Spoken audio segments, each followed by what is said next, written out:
João 4, 27 ao 42, diz assim: Naquele momento, os seus discípulos voltaram e ficaram surpresos ao encontrá-lo conversando com uma mulher. Mas ninguém perguntou: que queres saber? Ou por que estás conversando com ela? Versículo 28. Então, deixando o seu cântaro, a mulher voltou à cidade e disse ao povo: Venham ver um homem que me disse tudo o que tenho feito. Será que ele não é o Cristo? Então saíram da cidade e foram para onde ele estava. Enquanto isso, discípulos insistiam com ele: Mestre, come alguma coisa. Mas ele lhes disse: Tenho algo para comer que vocês não conhecem. Então os seus discípulos disseram uns aos outros: Será que alguém lhe trouxe comida? Versículo 34. Disse-lhe Jesus: A minha comida é fazer a vontade daquele que me enviou e concluir a sua obra. Vocês não dizem: daqui 4 meses haverá colheita? Eu lhes digo: abram os olhos e vejam os campos, eles estão maduros para a colheita. Aquele que colhe já recebe o seu salário e colhe o fruto para a vida eterna, de forma que se alegram juntos os que semeiam e que o colhem. Assim, é verdadeiro o ditado: um semeia e outro colhe. Eu os enviei para colherem o que vocês não cultivaram. Outros realizaram o trabalho árduo, e vocês vieram a usufruir do trabalho deles. Versículo 39. Muitos samaritanos daquela cidade creram nele por causa do seguinte testemunho dado pela mulher: Ele me disse tudo o que tenho feito. Assim, quando se aproximaram dele, os samaritanos insistiram em que ficassem com eles, e ele ficou 2 dias. E por causa da sua palavra, muitos outros creram. E disseram à mulher: Agora cremos, não somente por causa do que você disse, pois nós mesmos ouvimos e sabemos que este é realmente o Salvador do mundo. Jesus, o Deus missionário. Irmãos, quando nós vamos falar sobre evangelização, missões, ou qualquer coisa dessa natureza, 4 pontos iniciais devem ser destacados. O primeiro aspecto, irmãos, é que o maior missionário que o mundo já viu é o próprio Deus. Isso porque, desde o princípio, Deus tem agido para que a salvação do homem ocorresse. No Éden, ele já começa a agir em favor da salvação do homem. A salvação é uma obra, irmãos, que do começo ao fim é uma realização apenas divina. Ele é dono da salvação. Ele é o missionário que fala por meio da natureza e das Escrituras. Ele é o missionário que se encarna, se faz homem, para não apenas anunciar o Evangelho, não apenas anunciar a boa notícia, mas para fazer possível essa boa notícia. E ele faz por meio da cruz do Calvário.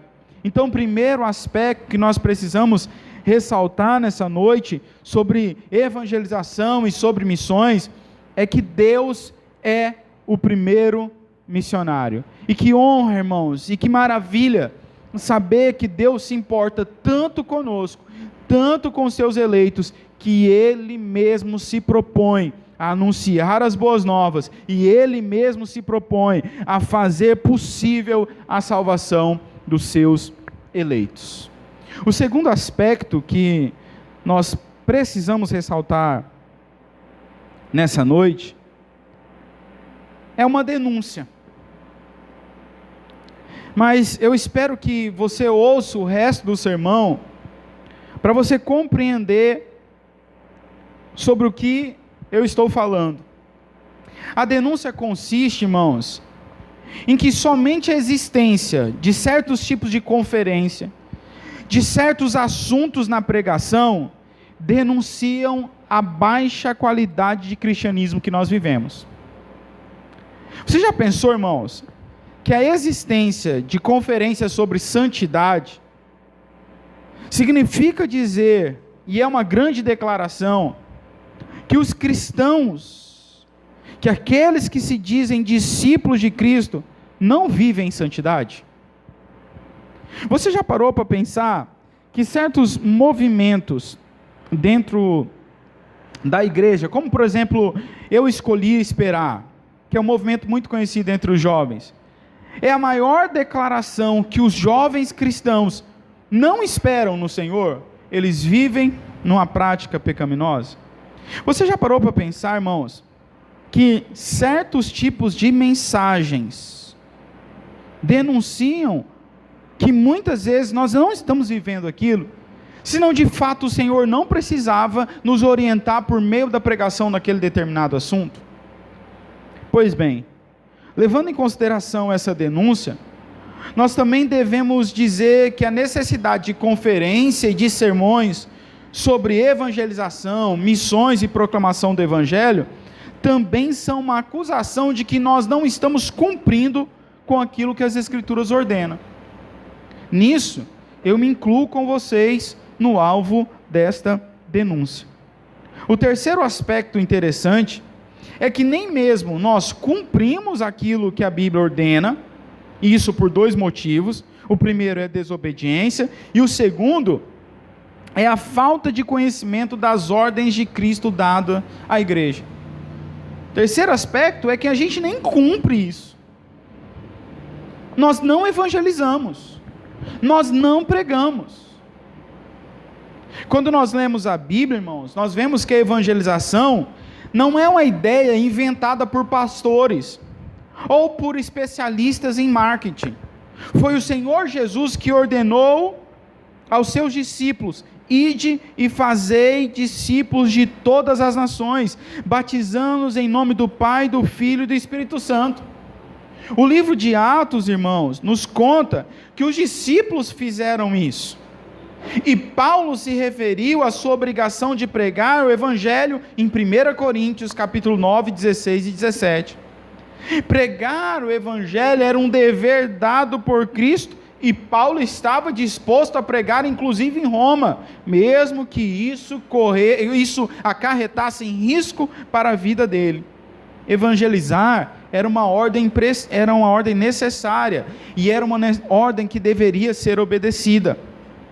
E a ordem, irmãos, não foi dada apenas aos primeiros discípulos, não foi dada apenas aos apóstolos. Em Atos 8, versículo 4, nós lemos que aqueles que foram dispersos por toda parte, eles foram dispersos, mas foram pregando a palavra. Esses dispersos não eram apóstolos, esses dispersos não eram presbíteros, esses dispersos eram crentes comuns, crentes normais, crentes como eu e você, mas ao serem dispersos, eles não perderam a oportunidade de pregar o Evangelho. Portanto, se eu e você somos discípulos de Cristo, então foi ordenado a nós que nós anunciemos as boas novas de Jesus Cristo. Se nós de fato somos discípulos de Cristo, nós precisamos cumprir com a ordem que Deus nos deu. E se não cumprimos, nós somos desobedientes. E nisso não há meio termo.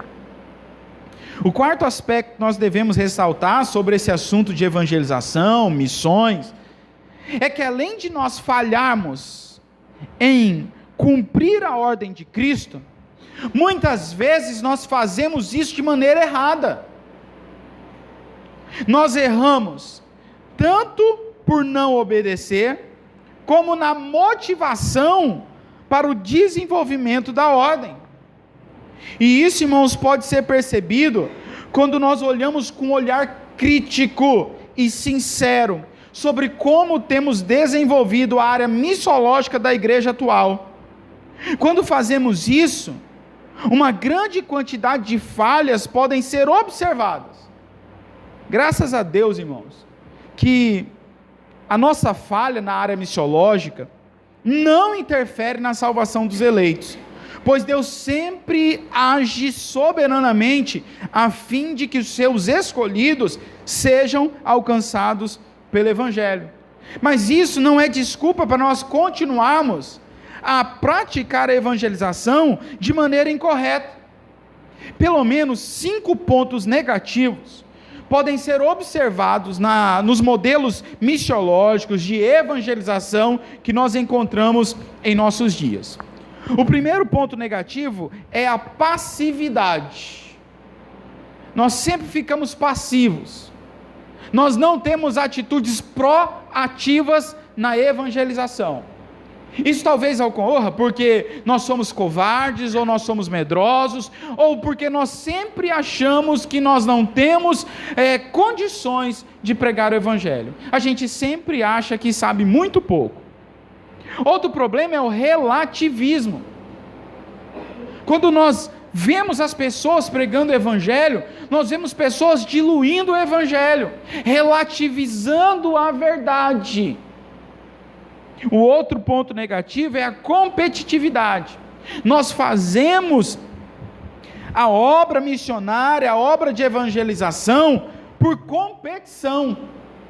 Nós queremos ver qual é a igreja que cresce mais, qual é a igreja que tem mais membros. Nós queremos muitas vezes o crescimento da nossa igreja, e por isso que nós evangelizamos. E até esse motivo, irmãos, é um motivo errado para a evangelização. O motivo correto da evangelização, antes de tudo, é a glória de Deus, e não o crescimento da nossa igreja. Outro problema que nós encontramos no desenvolvimento da evangelização, no desenvolvimento missiológico, é a pressa. Nós temos uma pressa grande em fazer ou declarar, na verdade, novos cristãos. Um quinto e último problema na evangelização é o preconceito. Nós queremos uma igreja higiênica, nós queremos uma igreja que não tenha pessoas diferentes de nós. Nós somos preguiçosos demais, nós diluímos o evangelho para que ele não ofenda o outro, nós encaramos o não salvo como uma conquista, somos apressados em declarar o indivíduo como discípulo, e somos extremamente preconceituosos na nossa evangelização. Bom, desses aspectos que eu apontei nessa introdução, eu gostaria de destacar esse quarto aspecto, que é a nossa falha ao cumprirmos a evangelização, a falha ao cumprirmos a missão que Jesus Cristo nos deu. E disso, e do texto que nós lemos, nós podemos aprender algumas verdades. A primeira verdade é que Jesus, o Deus missionário, trabalha até a exaustão. Capítulo 4, versículo 6 diz assim: havia ali o poço de Jacó. Jesus, cansado da viagem, sentou-se à beira do poço. Isso se deu por volta do meio-dia. O versículo 6, irmãos, afirma que Jesus estava cansado da viagem. E de fato não havia outra possibilidade. Pois quando nós analisamos os dias anteriores desse momento com a mulher samaritana, nós iremos perceber, irmãos, a intensidade do trabalho de Jesus. Eu fiquei curioso e fui fazer uma pesquisa. Minha curiosidade foi aguçada ao ler esse versículo. E eu cheguei à conclusão, irmãos, que do capítulo 2 até o capítulo de número 4, Jesus percorreu a pé aproximadamente 230 quilômetros. Em João capítulo 2, versículo 1, ele está em Caná da Galileia e vai para Cafarnaum. São aproximadamente 31 quilômetros. De Cafarnaum, ele vai para Jerusalém, capítulo 2, versículo 12. São mais 144 quilômetros. De Jerusalém, Jesus vai para alguma região da Judéia, capítulo 3, versículo 22, perto de Salim, onde fica o Enom, lugar onde João Batista batizava. De Jerusalém, ele vai para Samaria, capítulo 4, versículo 2 e 3. São 56 quilômetros de caminhada. No mínimo, Jesus caminhou 230 quilômetros do capítulo 2 ao capítulo de número 4. A intensidade do ministério de Jesus, irmãos, é inegável. Seu ministério terreno de 3 anos é marcado por muito trabalho e por pouco descanso. Isso ocorre, irmãos, por 2 motivos. O primeiro motivo é que Jesus sabia que os seus dias não seriam muitos. Então ele precisava fazer o máximo para que pudesse, antes de sua morte, ressurreição, exaltação, fazer o máximo que ele conseguisse. O segundo aspecto, para a intensidade de Jesus, o segundo motivo para a intensidade de Jesus, é que Jesus sabia, irmãos, que a palavra de salvação era uma mensagem vital aos homens.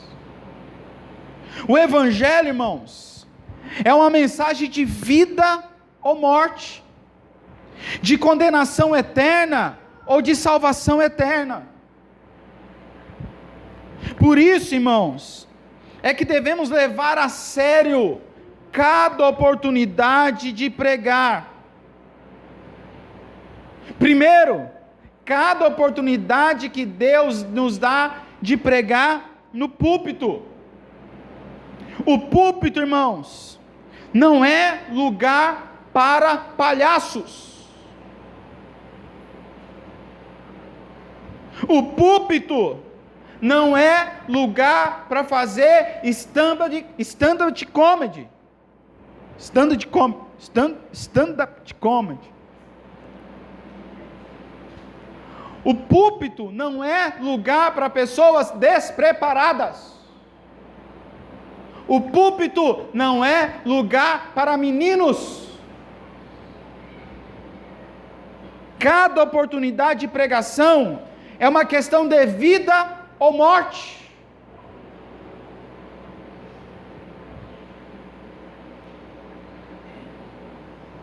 Por isso, irmãos, que eu não aceito pastores piadistas no púlpito. É por isso que eu não me presto a parar para ouvir um Cláudio Duarte da vida. Porque o púlpito, irmãos, não é lugar para brincadeira. O púlpito é lugar de pregar o Evangelho. As famílias, os casamentos não serão restaurados por piadas no púlpito.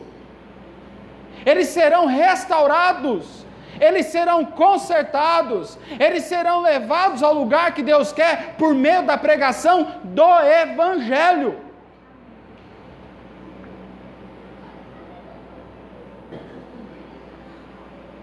O púlpito não é lugar para brincadeira. O púlpito não é lugar, irmãos, para menino mimado. O púlpito não é lugar para gente que fala que tem uma palavra de vitória. O púlpito é lugar de coisa séria, porque as pessoas vêm para o culto e elas podem sair do culto e morrer na próxima esquina. Elas podem sair da igreja e morrer durante a noite, sem ter a Cristo como Salvador e Senhor das suas vidas. Então elas perecerão no inferno. O púlpito não é lugar para brincadeira.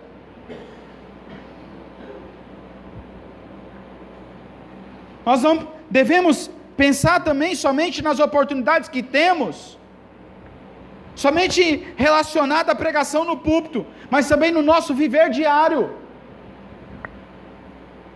E a desculpa, irmãos, que nós não temos a oportunidade de anunciar o Evangelho é mentirosa. Se você afirma que você não tem a oportunidade de pregar o Evangelho, você está mentindo. E você está fazendo de Deus um mentiroso. Porque Jesus diz: olhem para os campos, eles já estão brancos.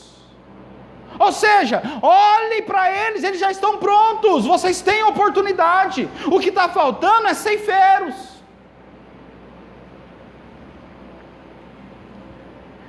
A desculpa que nós não temos oportunidade é mentirosa, porque nós temos um monte de pessoas que nos cercam que não são crentes. Nós temos patrões, nós temos amigos, nós temos familiares, nós temos, irmãos, pessoas que estão subordinadas a nós. Nós temos oportunidade de pregar o Evangelho todos os dias.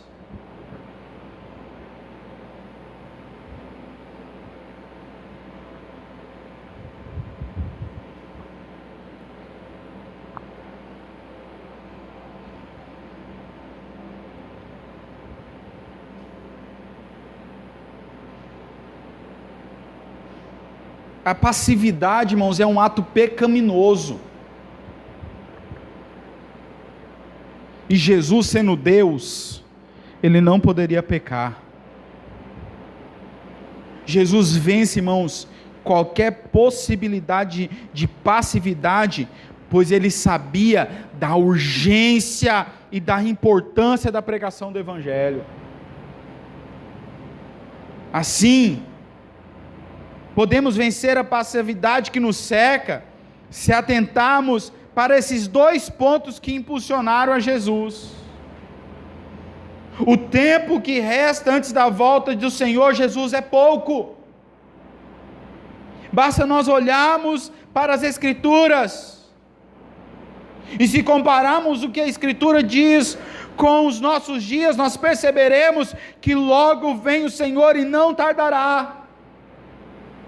É por isso que nós não podemos deixar que a passividade tome conta de nós.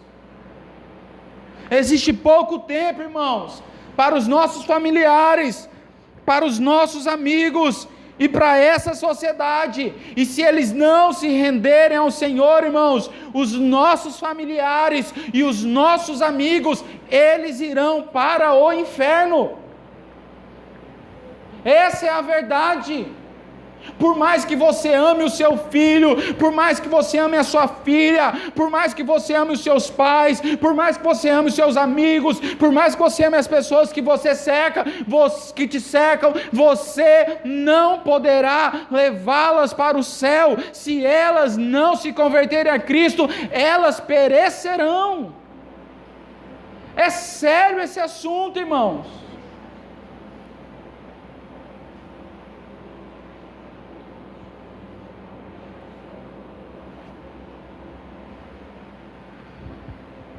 Tempo é curto, e a mensagem é importantíssima. Nós não devemos anunciar para as pessoas que elas terão uma vida boa se converterem.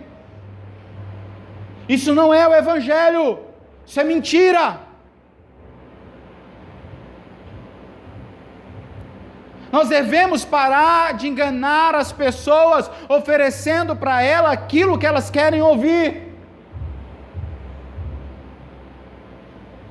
Deus não nos deu autorização, irmãos, de substituirmos o Evangelho por mensagens de psicólogos, mensagens de autoajuda.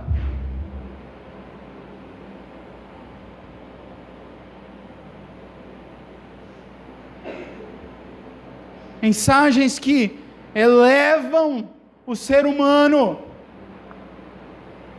mas que não os levam para o céu. É por meio da pregação do Evangelho que as pessoas são salvas. É por meio da pregação do Evangelho que os santos são chamados para Deus. É por meio, irmãos, na pregação do Evangelho que os mortos têm vida. Por meio da proclamação do Evangelho é que o vale de ossos secos pode ressuscitar. Poderão esses ossos voltar a ter vida? Tu sabes, Senhor. Você sabe, irmãos, porque a nossa igreja, essa comunidade, não tem dança, não tem grupo de dança, não tem joguinho de luz, e não tem grupo de teatro, enquanto eu, irmãos, pastorear aqui, nunca vai ter. Sabe por quê, irmãos? Porque Deus não diz para o profeta, junta outros profetas, faz um grupo com roupas esvoaçantes e dance e os ossos terão vida. Ele não diz assim, junta outros profetas e faz uma peça teatral para que os ossos voltem a ter vida. Foi isso que disse, não. Deus diz para o profeta, profetiza a minha palavra, profetiza segundo o que eu estou dizendo. Então o profeta diz que profetizou e os ossos voltaram a ter vida. É por meio da pregação do evangelho, irmãos. Não é por meio de dancinha, não é por meio de teatrinho, não é por meio de nada desse subterfúgio, não é por meio de nada do mundanismo que as pessoas se converterão a Cristo.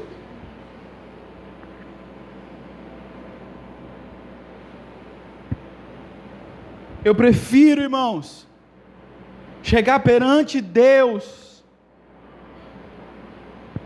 e apresentar 20 pessoas da comunidade no céu, do que ter uma igreja com 200 e apenas 20 serem salvos.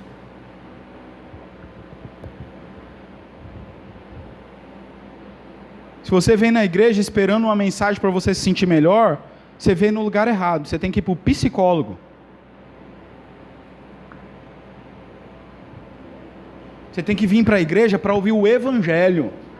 É o evangelho que te traz vida, é o evangelho que te aproxima de Deus, é o evangelho que cura tuas mazelas, é o evangelho que cura tua depressão, é o evangelho que tira tua tristeza, é o evangelho que te dá vida, é o evangelho que te alegra, é o evangelho.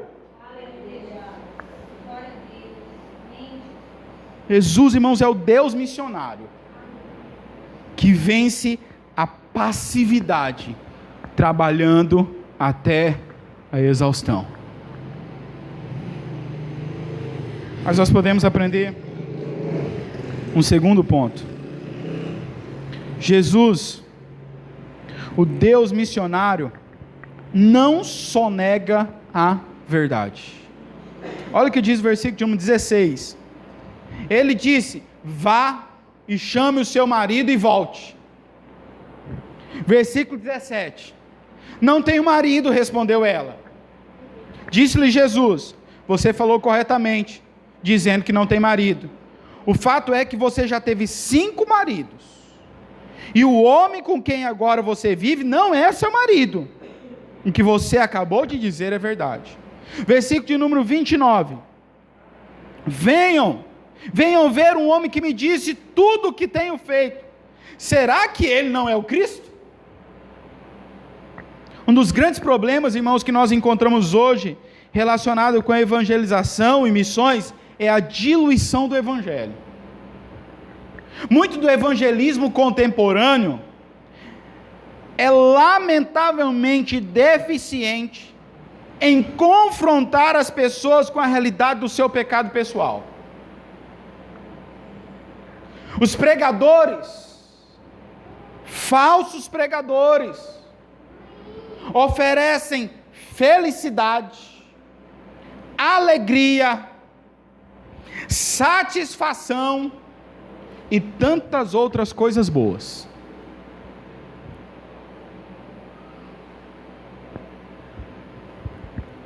O evangelismo de hoje resume-se em Jesus te ama.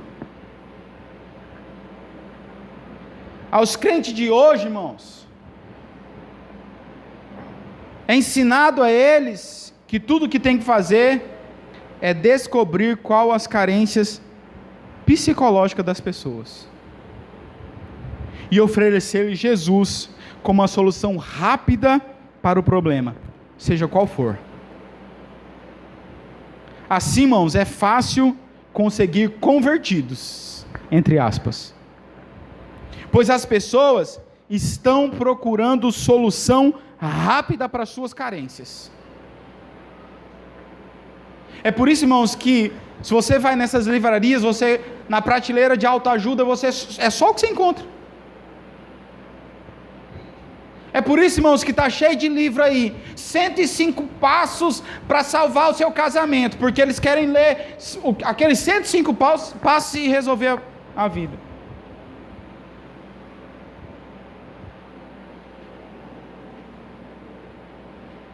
O método de Jesus, irmãos, difere muito do que tem sido chamado de evangelização nos nossos dias. Embora, irmãos, pareça que nos primeiros momentos dessa conversa, Jesus vai oferecer apenas para a mulher samaritana um alívio psicológico. No versículo de número 16, porém nós percebemos que essa não é a intenção de Jesus. O problema daquela mulher era mais sério e profundo do que carência psicológica, ou uma necessidade física, no caso da água. O problema daquela mulher era espiritual. E podemos perceber isso, irmãos, quando Jesus, do nada, no meio da conversa, sem muito lero-lelo, sem muito passar a mão na cabeça, diz só para ela assim: chama o teu marido.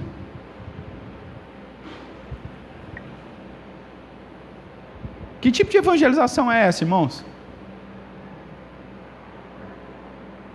Jesus, irmãos, seria reprovado se ele fizesse um seminário hoje em alguns seminários. Jesus seria reprovado no quesito evangelização pessoal. Jesus, irmãos, ataca diretamente a vida pecaminosa daquela mulher. Nos nossos conceitos sobre evangelismo, irmãos, não podem ter a pretensão de desaprovar Jesus. Pelo contrário, é Ele que deve julgar os métodos contemporâneos de evangelização. O evangelismo moderno, irmão, está preocupado com decisões. O evangelismo moderno, irmãos, está preocupado com quantas pessoas vão à frente. O evangelismo moderno está preocupado em macetes para as pessoas se converterem.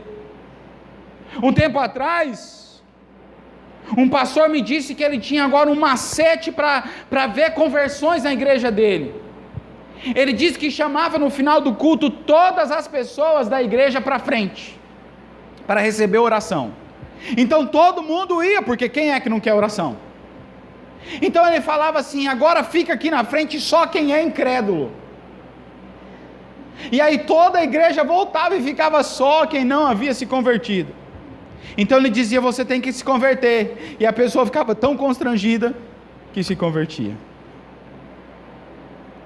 Ele quis me dar esse macete porque ele achou, e ele chegou à conclusão que a nossa comunidade era muito pequena. Muito do evangelismo hoje é conversa de vendedor.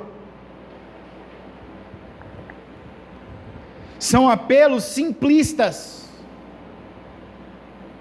Dizem para os incrédulos que eles precisam convidar Jesus para entrar no seu coração. Nós dizemos para os incrédulos que é só crer em Jesus e pronto. E multidões têm chegado à conclusão que apenas ter fé em Cristo é suficiente. Mas isso, irmãos, não tem tido impacto real na vida das pessoas, porque as pessoas têm sido iludidas. Você tem que aceitar a Jesus. Então a pessoa levanta a mão, então ela acha que está garantida, sem que isso venha cobrar dela arrependimento, abandono de pecado, abandono de atitudes promíscuas, de moralidade. É preciso, irmãos, que nós venhamos a reajustar a nossa apresentação do Evangelho. Nós não podemos sonegar a seguinte verdade: Deus odeia o pecado e castiga os pecadores que não querem se livrar deles. Com isso eu não estou dizendo, irmãos, que nós precisamos ser grosseiros na apresentação do Evangelho, que nós precisamos ser irritadiços na pregação do Evangelho. Eu estou dizendo, irmãos, é que nós não podemos sonegar a verdade do Evangelho, dizendo para as pessoas que elas só precisam aceitar a Jesus e pronto, tudo está muito bem.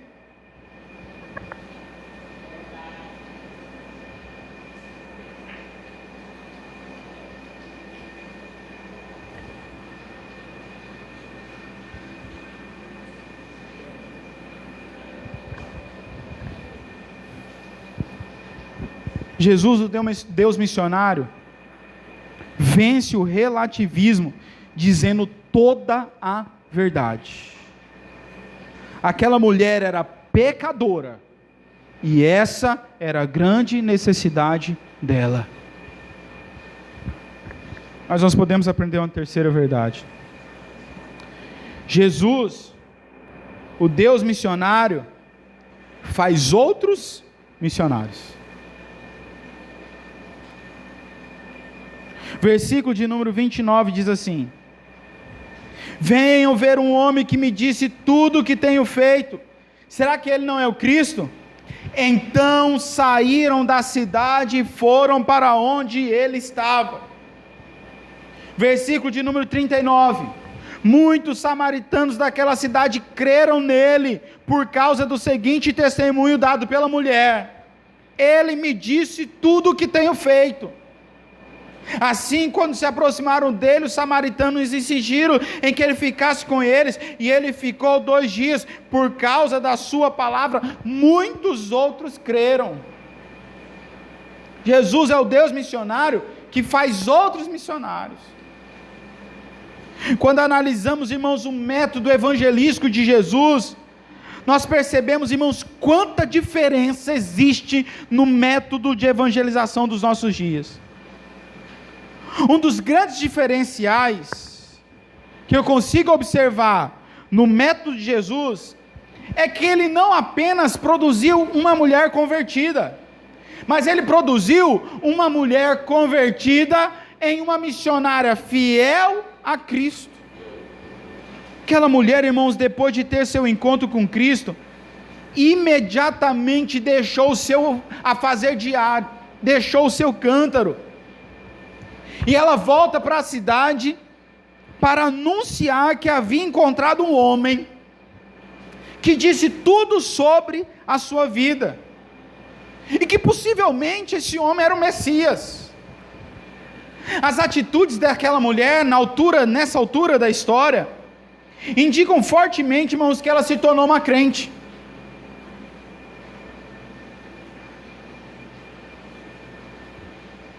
As atitudes dela mostram que ela estava evidenciando características de uma conversão genuína.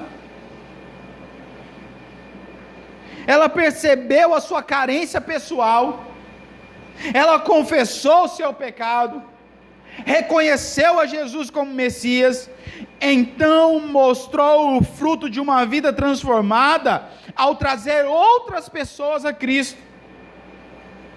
O que eu sinto é que muitos que dizem cristãos hoje em dia, não são de fato cristãos, porque eles não demonstram esses frutos, ou esse fruto que essa mulher samaritana mostrou. É de se notar, irmãos, que o primeiro impulso dela, como crente, foi anunciar a Jesus. O desejo de proclamar a sua fé é um desejo comum àqueles que são alcançados por Cristo. Você lembra quando você se converteu? Você lembra, irmãos, quando você foi alcançado pelo Evangelho?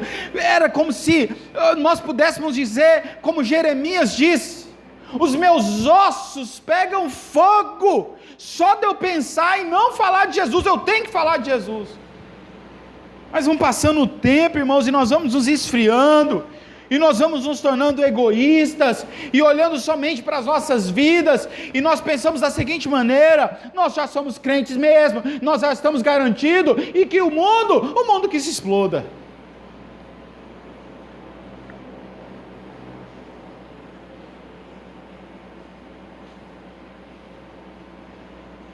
Jesus, irmãos, trouxe o pecado daquela mulher à plena luz. Jesus fez ela encarar o pecado dela. Mas então, irmãos, o Evangelho a libertou de toda vergonha. O fato de falar tão livremente sobre o assunto prova que ela foi liberta da escravidão da culpa.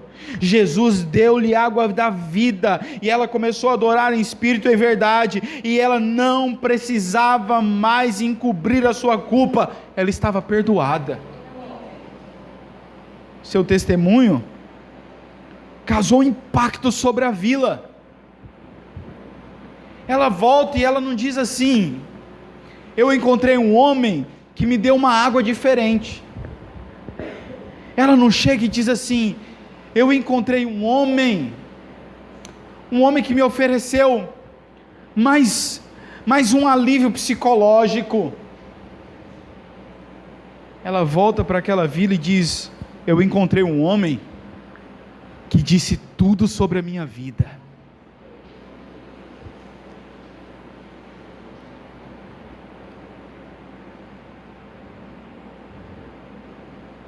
A notícia, irmãos, foi tão impactante que aqueles homens resolveram ir até Jesus. Porque num certo sentido, irmãos, aqueles homens estavam no mesmo barco que aquela mulher. Aquela mulher não pecou sozinha. Existem pecados, irmãos, que nós cometemos sozinhos. Mas o pecado dessa mulher precisava de um parceiro. Ora, se Jesus disse: olha, você já teve 5, e o que você está agora não é seu marido, pelo menos 6 homens estavam no mesmo pecado que aquela mulher. Quando ela chega e diz: aquele homem disse o meu pecado, ele disse quem eu sou, ele disse tudo sobre a minha vida. Os que ouviram também pensaram: eu peco junto com ela, eu estou no mesmo barco.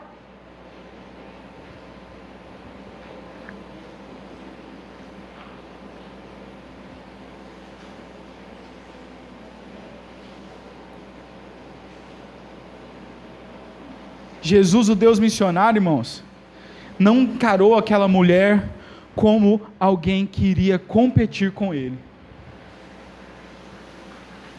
Por isso ela se tornou missionária. Quão distantes, irmãos, nós estamos desse sentimento de Jesus?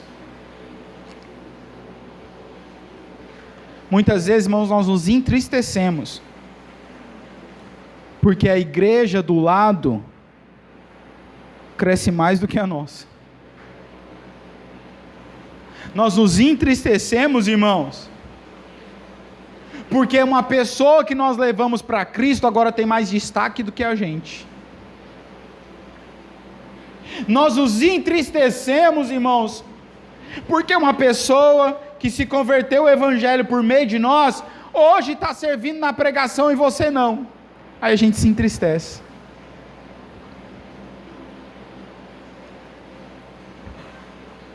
Meu pastor dizia: um líder que não forma outros líderes não pode ser considerado um líder.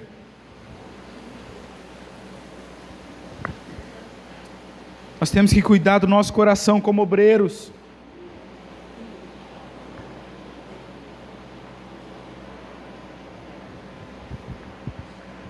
Porque aqueles que Deus levanta não são nossos inimigos.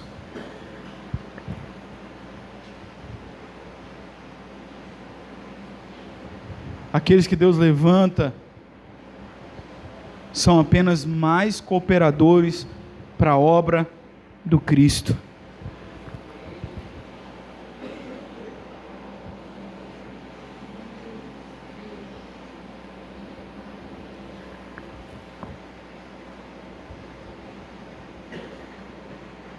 Um líder que não forma outros líderes, inclusive melhores que ele próprio, não pode ser considerado um bom líder.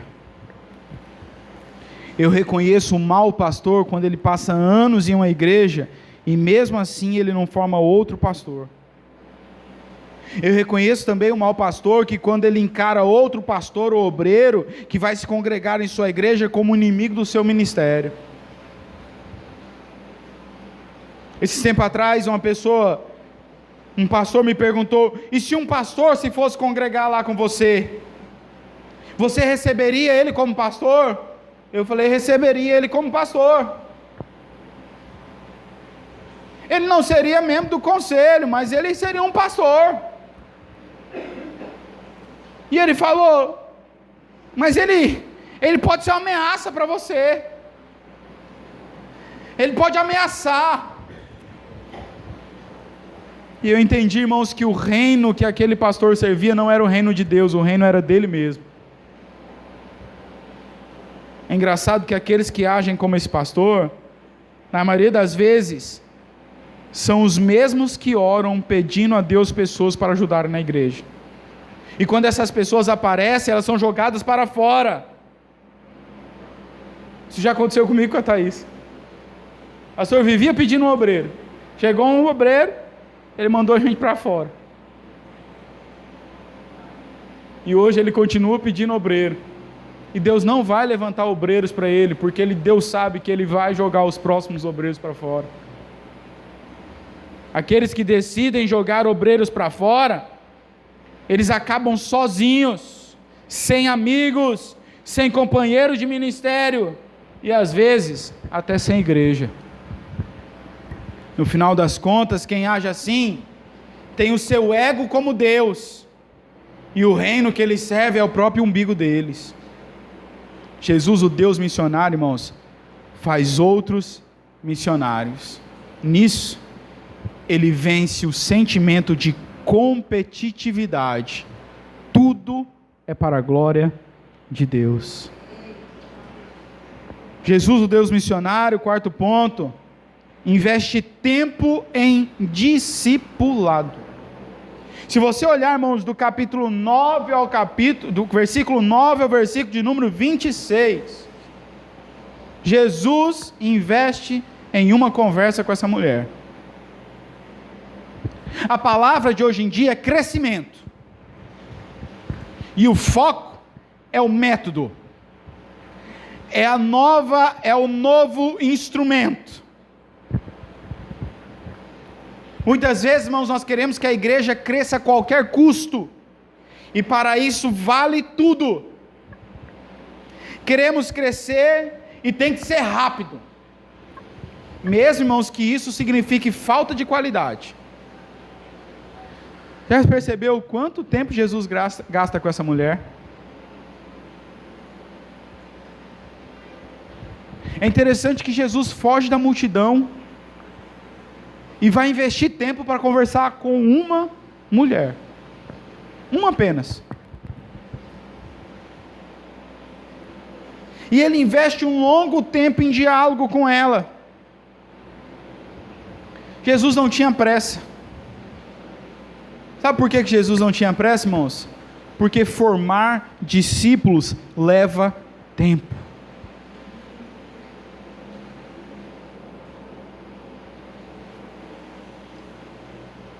E por falar em tempo, irmãos,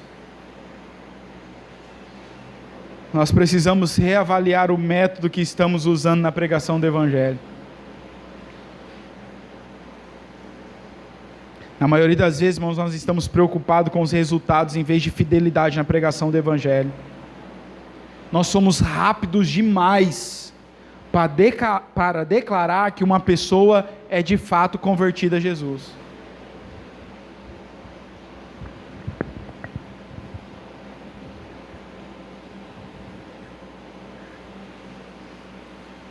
A pressa tem formado a pior geração de crentes que o mundo já viu.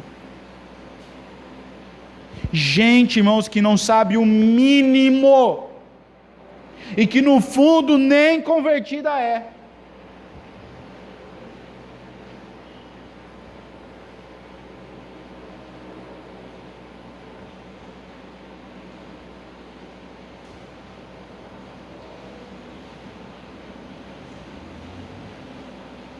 Há um casal que eu gosto de usar de exemplo. se chama Roger e Andréia. Eu passei 10 meses evangelizando Roger e Andréia.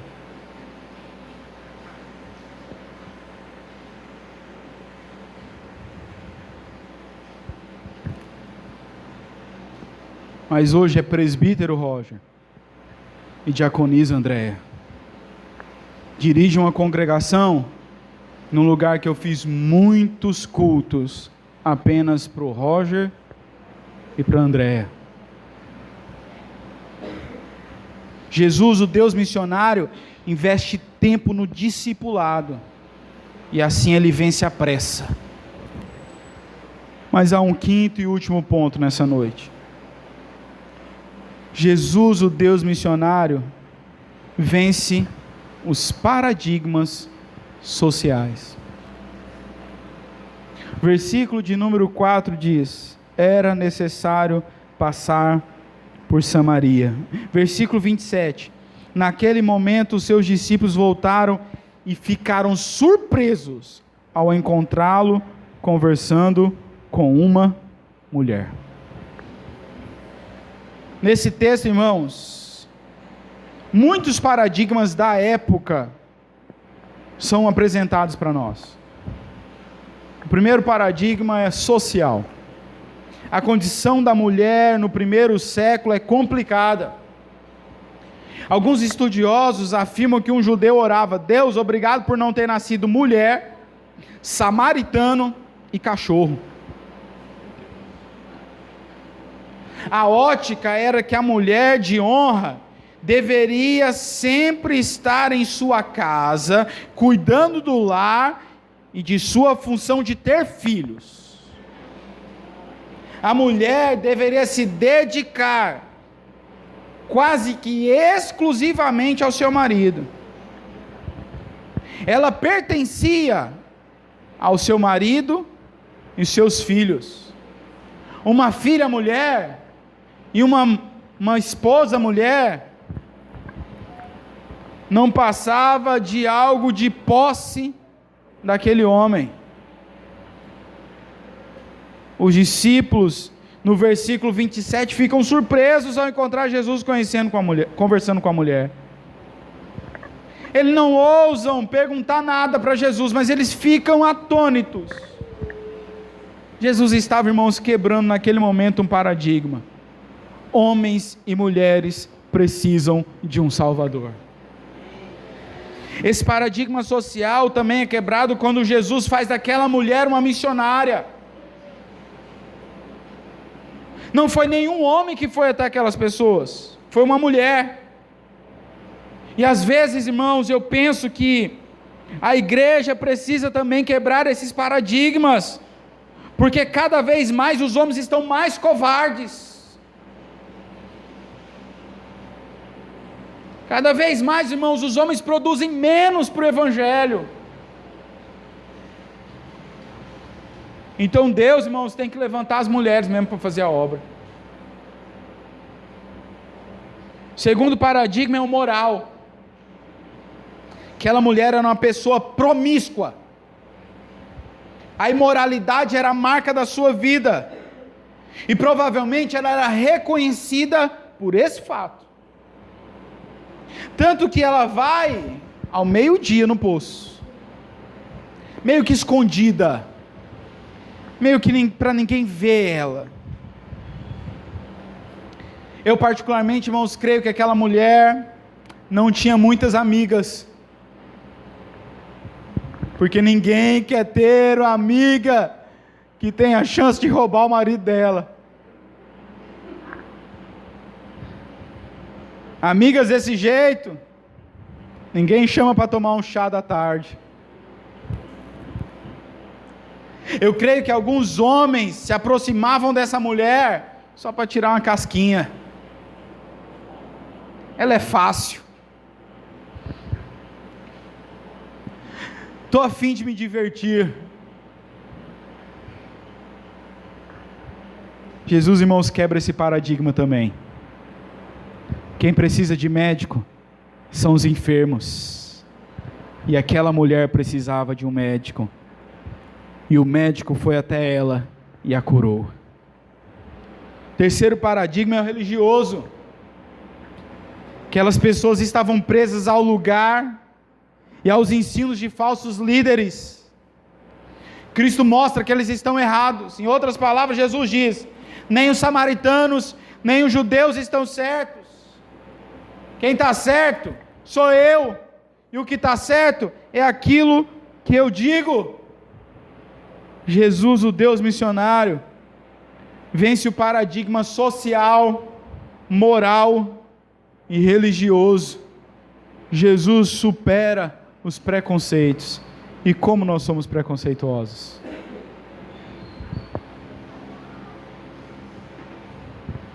Como nós somos seletivos? Como nós não estamos preparados para receber o homossexual? Não estamos preparados para receber os viciados? Não estamos preparados, irmãos, para receber quem não é da nossa classe social? Nós somos um bando de preconceituosos.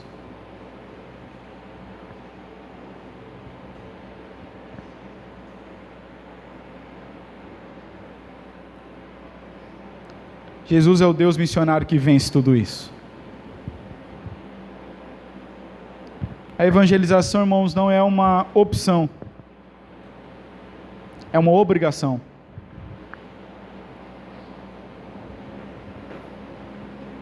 Ao fazê-lo, nós precisamos seguir os parâmetros de Cristo, para que as pessoas sejam verdadeiramente alcançadas pelo Evangelho de Cristo e Deus seja glorificado. Se você não tem cumprido com essa função, é um bom momento de você pedir perdão a Deus por isso.